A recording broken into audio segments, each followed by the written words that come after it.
Vaccine और विवाद, इसका नाता सीधे कोविड-19 से जुड़ गया है।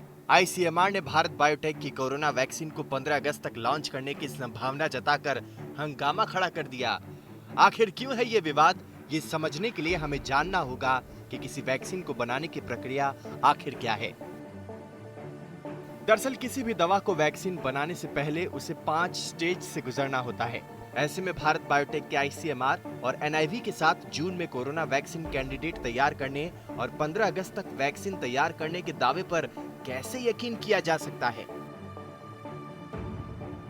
वैक्सीन बनाना एक टीडियस जॉब है जिसमें अनेक कठिनाइयां आती हैं। सबसे पहले एनिमल टेस्टिंग होती है कि वो सेफ है या नहीं, क्योंकि सबसे ज्यादा जरूरी है ऐसा स्टेबल टारगेट जिसको आप आइसोलेट कर पाएं और निकालने के बाद जब वो ह्यूमंस में जाए तो वो इस प्रकार का प्रतिरोधक क्षमता बनाए ताकि वायरस आगे चल के हमें इफेक्ट ना कर पाए, जैसे पोलियो है, जैसे मीजल्स है।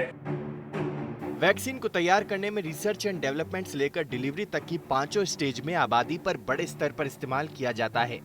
सबसे पहले R&D है, जिसमें 2 से 4 साल का समय लगता है। चीन ने जनवरी में ही वायरस के जेनेटिक सीक्वेंस को साझा कर दिया था। इससे R&D का समय कोरोना में घट गया है। स्टेज 2 है प्री क्लिनिकल, जिसमें R&D पूरा होने के बाद वैक्सीन को जानवरों और पौधों पर टेस्ट किया जाता है। स्टेज 3 है क्लिनिकल ट्रायल। इसमें क्षमता को इंसानों पर टेस्ट किया जाता है, जो 9 महीने से 7 साल तक लंबी प्रक्रिया है और इस स्टेज के 3 फेज हैं। पहला है फेज 1, जिसमें वैक्सीन का इस्तेमाल लोगों के छोटे समूह पर किया जाता है और उन्हें टेस्ट किया जाता है क्या उनके शरीर में एंटीबॉडी विकसित हुई है या नहीं। इसमें 3 महीने तक लग सकते हैं। फेज 2 में सैकड़ों लोगों को वैक्सीन दी जाती है, जिसमें 6 से 8 महीने लग सकते हैं। फेज 3 में हजारों लोगों को वैक्सीन देकर बड़ी आबादी में इसके नतीजे देखे जाते हैं, जिसमें 6 से 8 महीने तक का समय लग सकता है। हालांकि कोरोना के मामले में अमेरिका में कोरोना वैक्सीन कैंडिडेट स्टेज 3 में पहुंच चुका है। तो हम फेज 3 की तरफ एंटर कर चुके हैं। मल्टीपल ट्रायल्स चल रही हैं, वो भरी अमेरिकन ट्रायल हो या ऑक्सफोर्ड की ट्रायल हो या अपन आने वाले दिनों में ह्यूमन ट्रायल्स जो हिंदुस्तान की कंपनी स्टार्ट कर रही हैं। तो ये आगे आने वाला चुनौती भरा समय है जिसमें ट्रायल में कितनी वैक्सीन काम करेगी ये देखना आवश्यक है।